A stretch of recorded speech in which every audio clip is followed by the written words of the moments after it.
Assalamualaikum warahmatullahi wabarakatuh. Perkenalkan, nama saya Muhammad Najah Hamdani Tom, NIM 12209193083 dari jurusan Tadris IPS 5C. Saya akan menjelaskan tentang macam-macam sistem ekonomi.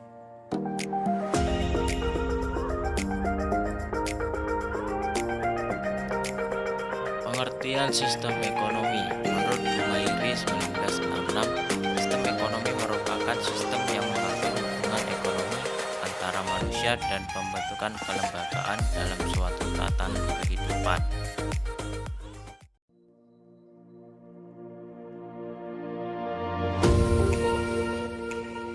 Menurut Gilarso 1992, sistem ekonomi merupakan cara yang digunakan untuk mengkoordinasikan perilaku keseluruhan masyarakat dalam menjalankan kegiatan ekonomi, baik itu produksi, distribusi, konsumsi, investasi, dan lain sebagainya.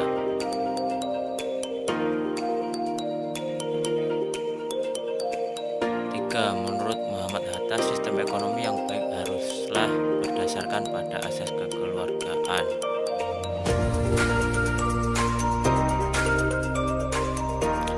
Macam-macam sistem ekonomi. Yang pertama yaitu tradisional, komando, liberal, dan campuran. Yaitu sistem ekonomi tradisional memiliki hubungan yang erat dengan tradisi dan adat-adat. Biasanya negara yang menggunakan sistem tradisional adalah negara yang masih sangat tergantung pada sektor pertanian. Produktivitas pada sistem ekonomi ini umumnya juga masih rendah.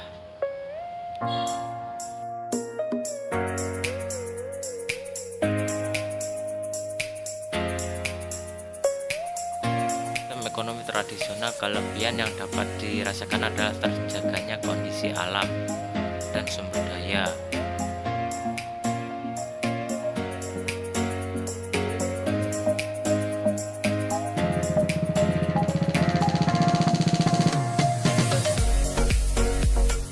Sistem ekonomi komando merupakan sistem di mana pemerintah memiliki kuasa penuh atau dominan terhadap kegiatan ekonomi negaranya.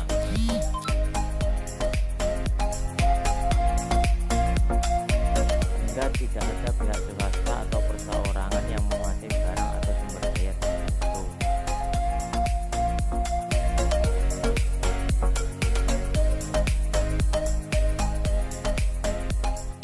Sistem ekonomi komando bergantung pada ideologi sosialisme dan komunisme.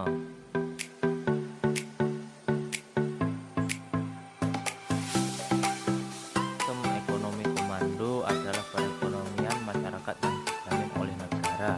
Selain itu, negara juga lebih mudah mengendalikan. Tapi kekurangan yang dapat dirasakan adalah inovasi masyarakat dapat terhambat karena terlalu mengendalikan solusi dari pemerintah. Ekonomi liberal adalah sistem ekonomi yang memberikan kebebasan seluas-luasnya kepada masyarakat dalam melakukan kegiatan ekonomi.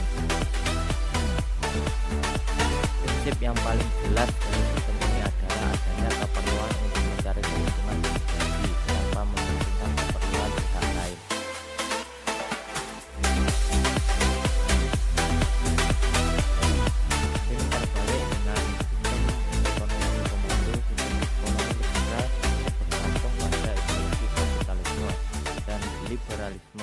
Itulah mengapa negara yang menggunakan sistem ini biasanya merupakan negara blok barat atau poros kanan seperti Amerika Serikat, Jerman, dan Belanda. Kelebihan dari sistem ekonomi liberal antara lain adalah adanya kebebasan individu di bidang ekonomi dan produktivitas yang tinggi karena masyarakatnya memiliki ambisi yang tinggi untuk menambah harta.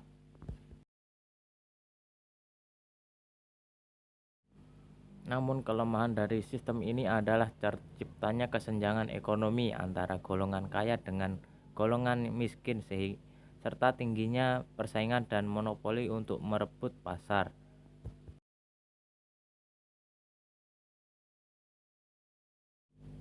4. Sistem ekonomi campuran adalah gabungan dari sistem ekonomi komando dan liberal. Pada sistem ekonomi ini, baik pihak pemerintah maupun swasta memiliki peran dalam sektor perekonomian.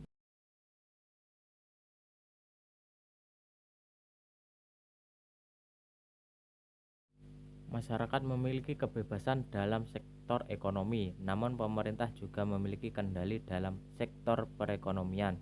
Ini bertujuan untuk mencegah adanya penguasaan penuh oleh segelintir masyarakat.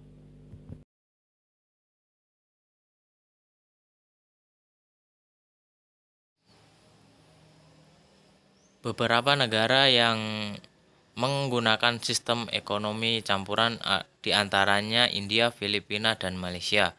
Kelebihan dari penggunaan sistem ekonomi campuran adalah kestabilan ekonomi lebih terjamin dan mencegah adanya monopoli pasar oleh sekelompok masyarakat tertentu.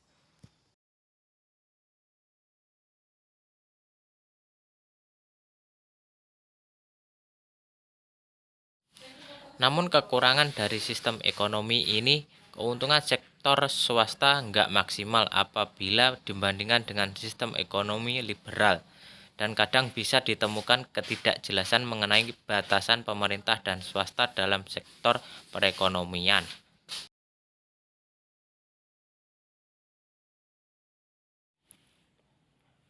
Yang terakhir yaitu sistem ekonomi Pancasila. Adalah sistem ekonomi yang di dalamnya terdapat jiwa ideologi Pancasila yang mempunyai asas kekeluargaan dan gotong royong.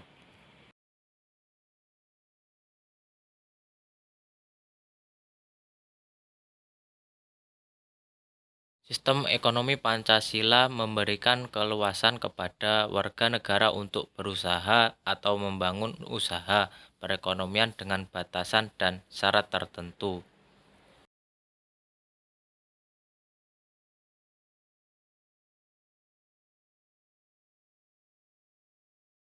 Definisi ekonomi Pancasila ini muncul di tahun 1967 pada artikel Dr. Emil Salim. Sistem ekonomi Pancasila yang dinyatakan oleh Emil Salim adalah sederhana, yakni sistem ekonomi pasar dengan perencanaan.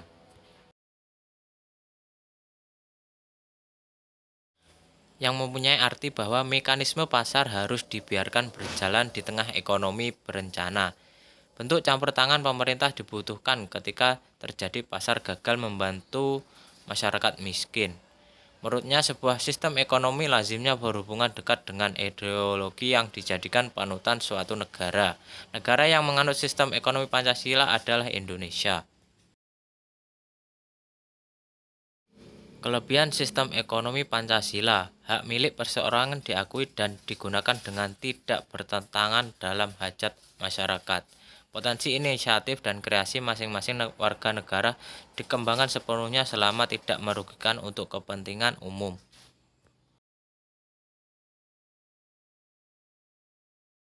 Perekonomian dibuat sebagai upaya bersama terhadap asas kekeluargaan, cabang produksi yang penting untuk negara dan menguasai kepentingan hidup orang banyak, dikuasai oleh negara.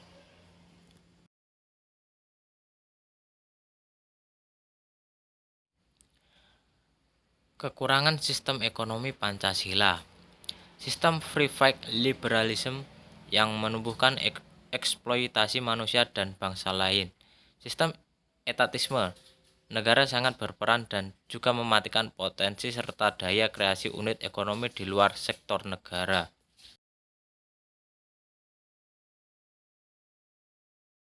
Itu dia macam-macam sistem ekonomi dengan berbagai kelebihan dan kekurangannya. Walaupun secara umum hanya dibagi menjadi 4 macam, tapi tiap negara biasanya juga memiliki kebijakannya masing-masing, yang membuat ada sedikit perbedaan tertentu.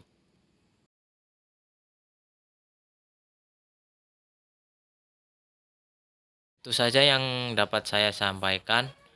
Terima kasih atas perhatiannya. Ada kurang lebihnya saya mohon maaf. Wassalamualaikum warahmatullahi wabarakatuh.